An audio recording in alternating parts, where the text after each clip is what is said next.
Welcome, good to see you. Finally बाहर की हवा, बाहर का माहौल सब आपने फाइनली क्योंकि थोड़े दिन के लिए से एंजॉय कर लिया था। How do feel? क्या डिफरेंस है दोनों अंदर बाहर? बहुत डिफरेंस है। मैं कहूँगी सबसे ज़्यादा डिफरेंस जो रहा है वो फ़ोन को लेकर रहा है, क्योंकि आजकल फ़ोन लोगों की लाइफ में इतना इम्पोर्टेंट हो गया है, लेकिन उस घर में, बिग बॉस के घर में आपके पास कोई भी ऐसा डिस्ट्रैक्शन नहीं है जिससे आप मन बहला लो। एक हम जो को कंटेस्टेंट है वही है एक दूसरे के लिए, तो काफ़ी डिफरेंस है। सो कहीं न कहीं अगर घर के माहौल की बात कर रहे हो तो मे बी अगर मैं ऐसा कहूँ कि आपको जमा नहीं वो माहौल, तो ये ज़रा थोड़ा वैसा हो जाता है। आपसे जानना चाहूँगा कि किस तरह की आपकी पर्सनैलिटी आपकी खुद की है वो? वहाँ पर वो घर के माहौल में जैसे लोग हैं, आपको क्या डिफरेंस लगा जिससे आपको लगा कि आप कनेक्ट नहीं कर पाए? मैं कहूँगी एक चीज़ जिससे मैं कनेक्ट नहीं कर पाई वो था कि मुझे लगता है कि वहाँ पे सब अ, कोई सुनने के लिए रेडी नहीं है। मतलब वहाँ पे सबको बोलना है, मैं ये बोल रहा हूँ, बोल रहा हूँ, बोल रहा हूँ, बोल रहा हूँ, लेकिन बहुत कम टाइम होता है जैसे कि कोई सामने वाला आपको सुने। तो मुझे लगता है उस चीज़ की वहाँ कमी थी, इस वजह से मैं लोगों से कनेक्ट नहीं कर पाई। तो घर में कहीं न कहीं आपने जिस कहा कि घर में लोग सुनने को तैयार नहीं है, तो बहुत कुछ चुनिंदा लोग थे जिन्होंने आपकी सुनी, उसमें फैमिली का भी नाम था, उन्होंने आपकी सुनी एंड तो फिर ऐसा उन कुछ लोगों में से तो किससे आपको डर लगा कि यार इससे मेरा कनेक्शन बिल्ड हुआ है कि हाँ, ये वो बंदा है जिससे मैं थोड़ा मे बी अगर मैं और लंबा रहती तो उससे और कनेक्ट कर पाती और तो कुछ गेम अच्छा खेल पाती। हाँ, करणवीर जी से भी मेरी बात हुई थी, शहज़ादा जी उनसे भी मेरी बात हुई थी, विवियन जी उनसे भी बात हुई थी। बट सभी लोग बहुत क्लियर थे कि वो गेम के लिए ही मुझे समझा रहे हैं, बोल रहे हैं। लेकिन विवियन जी वो जेन्युइनली मुझे समझ रहे थे किस इमोशन से मैं गुज़र रही हूँ, मेरे दिल में, दिमाग में क्या चल रहा है, वो सब समझ रहे थे। तो मुझे लगता है कि और टाइम रहती तो शायद उनसे मेरा बॉन्ड और भी ज़्यादा अच्छा बन सकता था। नहीं अपनी शहर की बात की तो कहीं कि बाहर उसको लोग ऐसा लाइक ऑफकोर्स जो जमाना है यहाँ पे काफ़ी लोग दो हर चीज़ को हर एंगल से देखते हैं, लेकिन आप तो हर एंगल पे देख रहे थे ज़्यादातर क्या तो जब बाहर आपने वो चीज़ देखी तो हाउ डज दैट फील कैसा कि आपको ए, कैसी रिएक्शन? मैं बहुत बहुत हंस रही थी, क्योंकि जाते से ही उस घर के अंदर सबने मुझे अपनी छोटी बहन मान लिया था। और बाहर आके जब मैंने देखा कि अरे ये लव एंगल वाला सीन भी यहाँ पे लोगों ने ऐसा अज्यूम कर रहे हैं, तो मैं बहुत हंसी, ऑनेस्टली मुझे बहुत हंसी आई। विलेन की मैं बात करूँ तो बस नहीं उनको वो बाहर लोग एज अ सचिना शुक्ला की तरह उनकी पर्सनैलिटी को देख रहे थे। तो जब जो फील का कहने पे लोग थोड़े बहुत ट्रेट्स थे, क्वालिटी थी।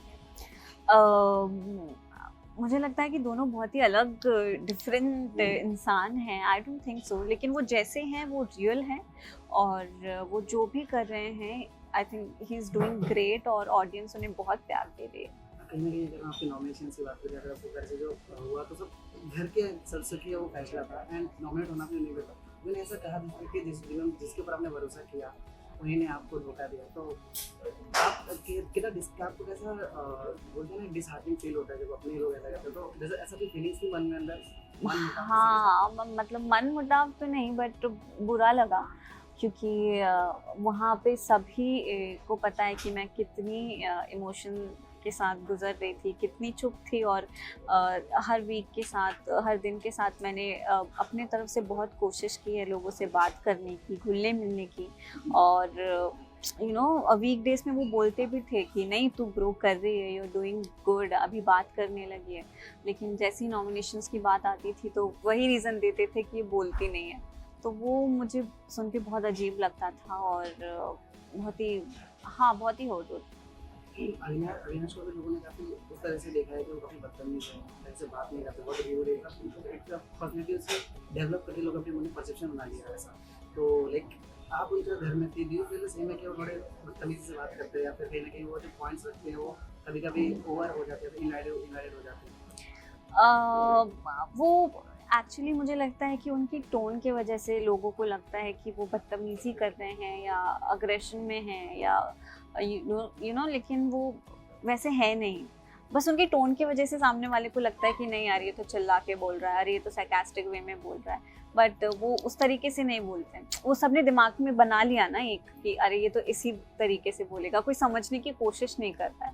तो वैसा हुआ है। कहीं न कहीं जो रजत दलाल और चाहत पांडे के हमने वो देख के लड़ाई देखी, चाहत के वो चाहत को कहीं न कहीं लोगों ने बहुत ज़्यादा टारगेट कर लिया जस्ट बिकॉज़ उनका आई डोंट नो कि कुछ भी रीज़न होते हैं। घर के अंदर ही नहीं वो बाहर भी विलेन ही दिखाई देते हैं। आपको क्या रीजन लगता है कि ऐसा चाहते क्या रीजन इसकी वजह से उनका ऐसा पर्सनैलिटी इस तरह से बाहर दिखाई देती है? मुझे तो कोई आइडिया नहीं है क्योंकि घर के अंदर जब उनके ऊपर बात कोई भी बात आती है तो वो स्टैंड लेती हैं और उनके मन में जो भी होता है वो बोलती हैं। मुझे लगता है जैसे कि पहले वीक में जैसा लोगों ने उन अपने दिमाग में उनकी इमेज बना ली कि अरे कोई से एक्शन बोल के चला गया, कट बोला ही नहीं है किसी ने, वो एक्ट कर रहे हैं, तो शायद उस बेसिस पे अभी तक लोग उन्हें जज कर रहे हैं, इस वजह से भी हो सकता है। रजत और केविन का दोनों का ही एक जो मेन पर्सनैलिटी बॉस की एक उभर के आ रही है, तो कहीं ना कहीं आपने जब चाहे वो लड़ाई हो चाहे उनका साथ में बात में बात करना हो, तो दोनों की पर्सनैलिटी में ऐसा क्या लगता है कि किसकी पर्सनैलिटी ज़्यादा स्ट्रॉन्ग हो जाती है, एंड कौन किसी चीज़ को कुछ छोटी चीज़ होती है इसकी वजह से कहीं ना कहीं कोई लैग कर जाता है पीछे। तो आपको क्या लगता है दोनों के बारे में क्या आपके परसेप्शन है? मुझे लगता है कि रजत भाई सिर्फ अपने ओपिनियंस पे ज़्यादा ध्यान देते हैं, वो सामने वाले की बात समझने की उतनी कोशिश नहीं करते। अदर हैंड विविन जी वो पूरी सिचुएशन को ओवरऑल देखते हैं, वो कंफर्मेशन लेते हैं कि भाई क्या हुआ क्या नहीं, कैसा है क्या, तो वो सब चीज़ें देख के उनका माइंडसेट चलाते हैं। तो उस वजह से आई गेस विविन जी थोड़ा, मुझे लगता है पर्सनली कि वो ज़्यादा बेटर परफॉर्म करते हैं। आपने पूरा आपने गेम खेल के आए हैं, अभी आप बाहर से भी गेम देख रहे होंगे, तो आपको क्या लगता है कि कौन कैमरा? हाँ सर, आपको क्या लगता है कि कौन जो गेम को सही तरीके से खेल रहा है और जीतने के कारण आपके हिसाब से जीत सकता है, टॉप 3 आने वाला है आपके हिसाब से? मुझे लगता है फर्स्ट ऑफ ऑल विविन जी, क्योंकि वो बहुत अच्छा खेल रहे हैं और वो जेन्युइनली जैसे हैं वैसे ही हैं पूरे शो में। और उसके बाद मुझे लगता है करणवीर जी, वो भी टॉप 3 में मुझे लगता है वो डेफिनेटली होंगे, क्योंकि अभी तक वो उतना ओपन अप नहीं हुए, लेकिन हम सभी को पता है कि कहीं ना कहीं उनके अंदर वो है कि नहीं, he can fight for everything. And फिर उनके बाद मुझे लगता है शायद शिल्पा मैम या अविनाश, उन दोनों में से कोई हो सकता है टॉप 3 में। विरेन की और करण की काफी अभी थोड़े मतभेद देखने को मिल रहे हैं हमें, तो अगर ऐसे ही मतभेदों की बात करें तो अगर फ्यूचर में ऐसे चाहे, क्योंकि ऑफ कोर्स एक गेम है ना, आपके कहीं ना कहीं फाइट्स होंगे, मुद्दे होंगे, तो अगर ऐसे की लड़ाई को देखने में तो आप किसको सपोर्ट करोगे, एंड क्या लगता है आपको दोनों की पर्सनैलिटी में से कौन ज़्यादा उभर के दिखेगा? अभी तक मैंने करणवीर जी को उतना नहीं देखा है, क्योंकि जितना टाइम मैं घर में थी वो अपने ओपिनियंस बहुत ही आराम से रखते थे और ज़्यादा ओपन अप होके उन्होंने नहीं बोला। बट मुझे लगता है कि दोनों ही इंटरेस्टिंग रहेंगे उन दोनों को देखने में काफ़ी मज़ा आएगा, क्योंकि उतना पर्सनली तो मैं नहीं जान पाई हूँ दोनों को, तो आगे का आई डोंट नो। ऐसे क्या चीज़ें अपने साथ लेके आई है, सीख के आई है वहाँ से? वहाँ पे मैंने यही सीखा है कि अपने मन में जो भी बात होती है वो आप खुल के बोल सकते हो, वरना अगर आप मन ही मन में रखोगे तो आप बहुत ओवर थिंक करोगे। जैसे कि मेरे साथ ही हुआ था कि मैं बहुत ओवर थिंक करने लगी थी, इस वजह से मैं और चुप हो गई। तो कभी भी ओवर थिंक मत करना, दिल में जो भी है वो आप बोल देना। कहीं आपको ऐसा फील हुआ कि जस्ट बिकॉज आप इतना नहीं बोल पाए, लोगों ने आपको कॉर्नर किया? आई थिंक सो कि कॉर्नर, क्योंकि समझा तो सभी रहे थे, सब बोल ही रहे थे, लेकिन मैं अपनी तरफ से पूरी कोशिश कर रही थी, मगर फिर भी अगर लोगों को उसमें कमी दिखी और उस वजह से कॉर्नर किया तो हो सकता है यार किया। आप सलमान खान की होस्टिंग ऑफ कोर्स हम सबके दिलों में राज करते हैं, जिस तरह वो बात करते हैं, जिस तरह हर वीकेंड के बारे में आके लोगों से बात करते हैं, लेकिन और सेट और इमोशन भी दिखाई दिए थे शूट के दौरान। तब आपने उन्हें क्या हेल्प पड़ेगी कि वो there like this going lot of thrill, like बहुत सारी चीज़ों के थ्रू जा रहे हैं। सो आपका क्या ओपिनियन इस बारे में? सॉरी एक सलमान खान जो है वो actually in real life also is going lots of thrill, बहुत सारी चीज़ें जिन लाइफ में चल रही है और वो इमोशन भी हो गए थे सेट पे आके, तो यू आर लाइक कैसा how did that feel meeting Salman Khan and that whole scenario?